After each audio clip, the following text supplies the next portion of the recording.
footprint to Dinwiddie, Prince George, and Hopewell this year. This is our first year in 2015. We had 2 girls. Throughout our process, we've taken them to the General Assembly. We have done vision board activities. During COVID, we had to do it virtually. We had supplies delivered to them, and we did like stress balls. We've even had dance classes for them. At each session, we provide a hot meal because we do not know if our girls have access to a meal once they leave school. And what we did is we snuck geography on them, so they had to choose the different countries so that they could try out different types of food. So they didn't know that they were actually learning different countries because they thought that continents were countries, and so we had to have them break it down, and so they learned like different countries from that. And then they had food from that country, so they got to taste different cuisine. We've had female leaders to speak to them. We had the former Councilwoman Trustee Wilson Smith and Ms. Smith Lee. It is. Yes. We've had the sheriff. We had the former Commonwealth Attorney. We had the former city manager. We had the then Delegate Ayers. We do community service where we were packing bags for the homeless. At first, we were doing year-end makeovers in which we would take them and then we would make them over. As you can see, we will pick them up in a limousine and then we would take them out to dinner because a lot of them did not know. The only time they got in the limousine was during a funeral. So we wanted to share with them that there were other occasions in which you can be in a limousine and it can be happy.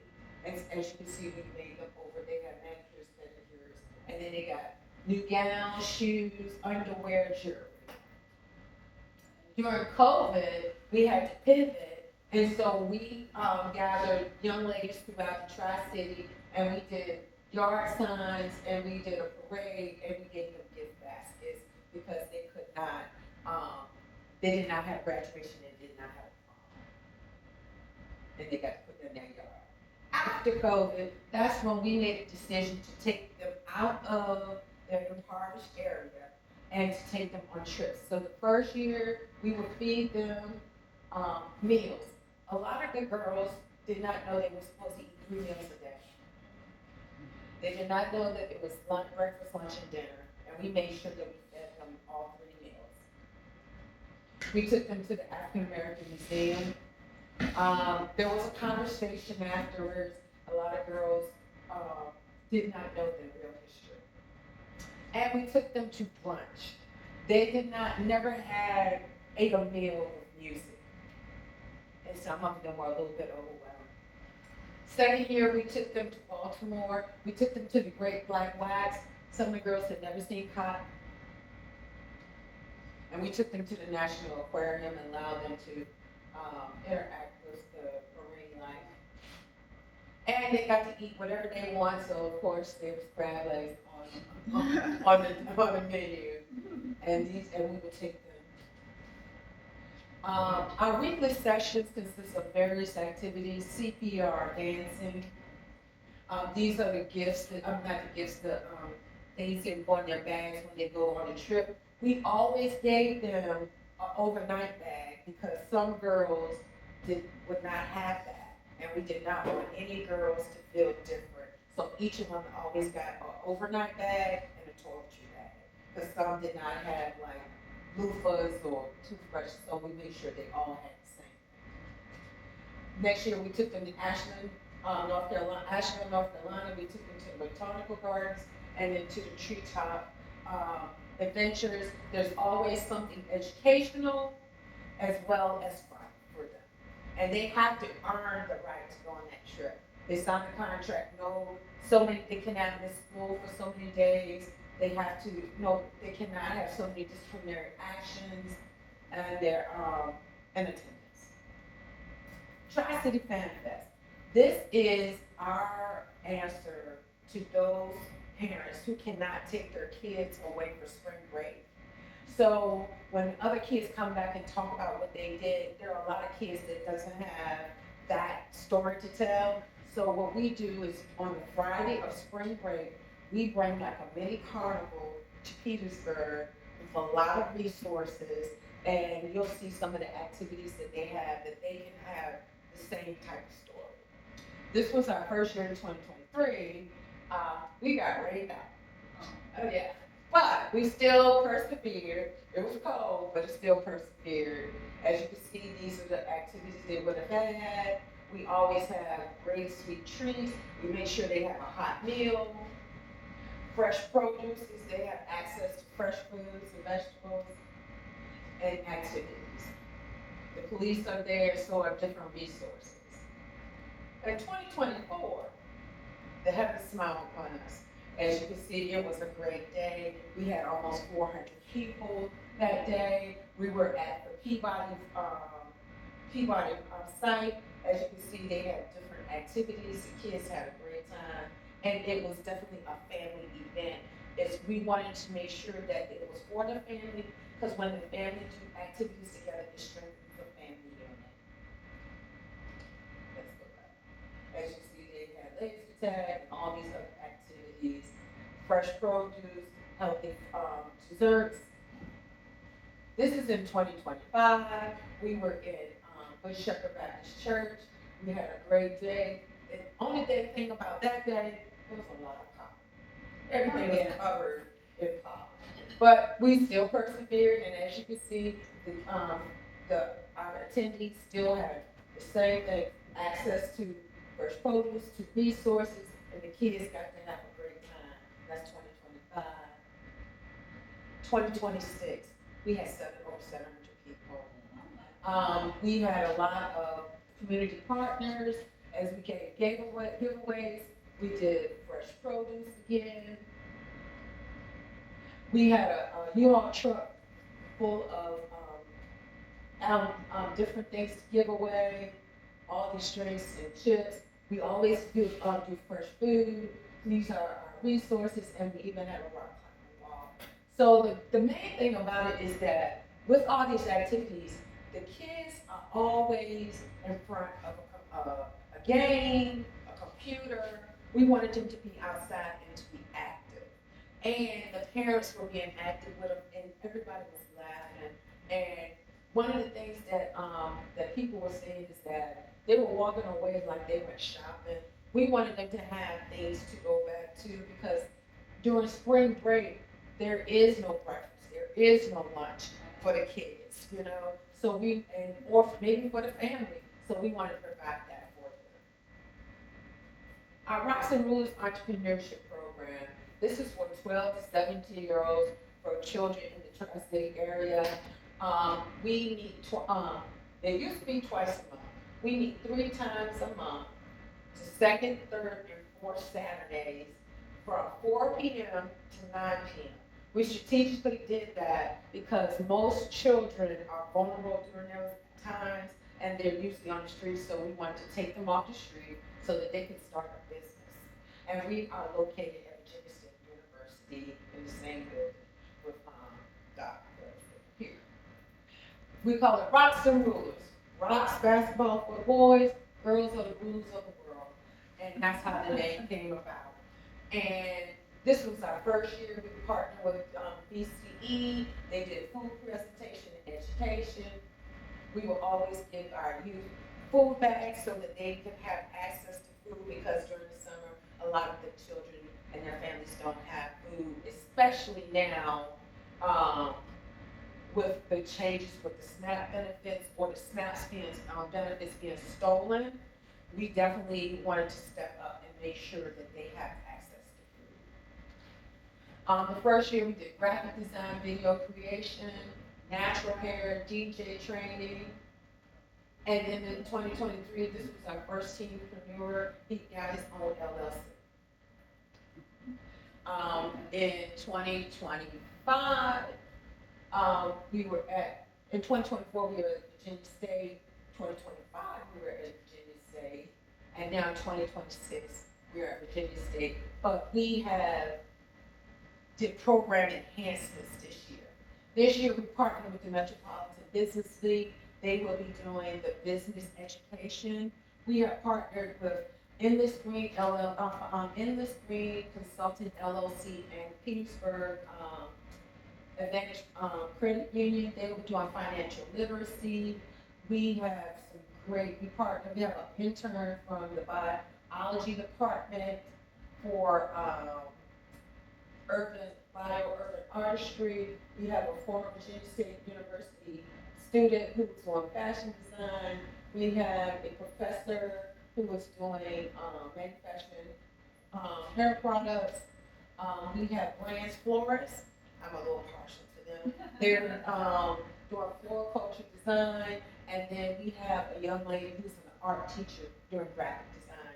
We have really did a great job in this last year of making sure we were intentional with our partners to make sure we give the youth a great education, a great experience, but most importantly, because of the community violence, and because of the poverty, most of our youth are exposed to trauma. We have partnered with Purpose Healing LLC, which is a Dr. Baker owns her own mental health organization, in which she supervised interns with a Master of Social Work Supervision, and so all those interns, they work with us. So at every session of in our programs, we have someone on site to provide mental health support. We do observation notes so that if there's anything identified, we will connect them with community resources. At the end of this program, each child gets so much money for attending. At the end, they will have a bank account open for them so that they can get money at the end, and People's Advantage will match the first $25. So that helps them when they go back to school. If they're an upcoming senior or had just graduated and they bring their transcript to us, Virginia State will review it, and then they will get a tentative acceptance letter to Virginia State to go to school. And there's so many, we're going to sponsor them to go to the 4-H camp as well, as long as they do not miss more than, if they have to attend 5 or more sessions in order to be eligible. So we gave them goals, but they get great incentives for attending our program. Oh, and if they're opening a business, Metropolitan Business League will give them a year complimentary membership to their program, Youth Entrepreneurship Program, for free. This is our girls' conference. This is for 6 to 12 grade girls throughout the Tri-City area. It's a day or night of at least 12 hours of empowerment, enlightenment, and education. And we do various topics. As you saw, the first year was with Beverly Johnson, and we had that at the Metropolitan Baptist Church.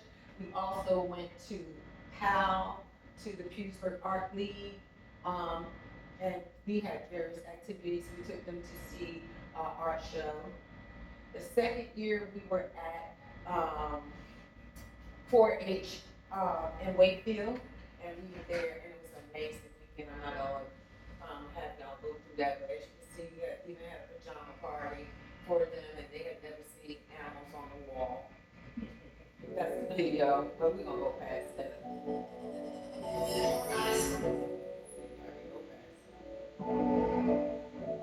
Oh, no, I'm sorry. Let me go past. Okay. And this was the lock-in at the girls' conference that we had at the YMCA. Thanks to our partnership with Mr. Marco and his organization, they did Stop the Bleed. They had a girl circle. That's a video. We're gonna go past that too. We have 2 flagship programs. We have 2 events that we are consistent with in the community with, like I said, our girls conference and our Tri-City Fan Fest, and then we do community projects. We have just been blessed to have had our reputation in the community that other organizations want to partner with us and be able to pour into the kids, and we are just real grateful for that. So I thank you for the opportunity to let you all know about us. If there's any time that you would love to come and partner with us, especially at the Tri-City Fan Fest, that you all can have a table or a booth, a table there to make sure everybody knows about the Rotarian Club and how did you all get back. We would love for you to come. And it's just a great opportunity to just see the community. Like I said, last year we had over 700, well, close to 700 people. So thank you for your time. If you have any questions, I'm here. Oh, we were blessed with a grant from the Community Foundation to buy a van. Nice. So that we can transport up to 10 young people. Yes. Well, I'm going to share and funny share the Rocks and Rulers program.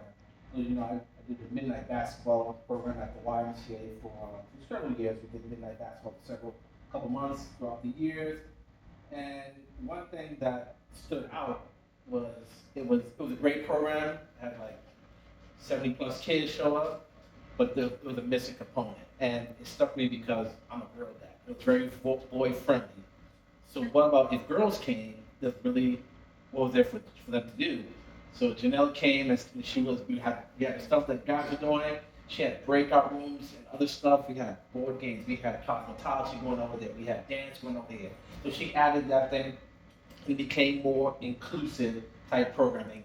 And so when she talked about the lock-in situation, I was like, sure, let's go. Let's go. So it made sense. She done some great work. And this is just a small token of our appreciation, a nice rotary pen. And also, we want to bless you with some more and the work that you continue doing in the community. We want to make sure that when you talk to us about the micro program and reach out to us and about how we help. And we want to make sure that we did come back and get some support for the program. So continue doing all the work. Because you said there was like several different programs that you do. You're managing multiple programs without a brick and mortar and everything. So she's doing this work, which is amazing. And that's where that homegrown philanthropy work, that homegrown advocacy is happening right here. She's one of the bright flowers, and she's one of my sheroes that I like. She has a group of ladies that she rocks with. That mentioned that they're my sheroes. Sisters in service. Yeah, they do a lot of work together, and that's what they have they're all together. They all have their own different nonprofits do different things, but they support each other and they do this work. So, collaboration.